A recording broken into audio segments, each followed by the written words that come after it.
So here we are, close to the top of Mount Eielson, or Eielson, or however you pronounce it.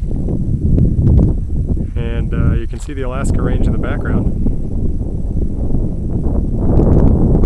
The Muldrow Glacier in the background as well. Some of the ice fields and lakes formed by the glacier.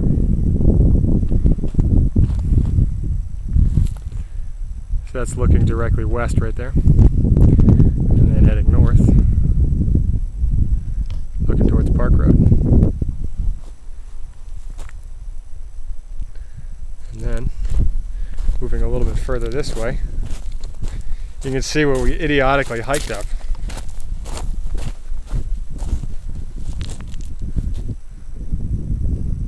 Who knows how many vertical feet that was, but wasn't exactly the smartest route up. There will be a different route down.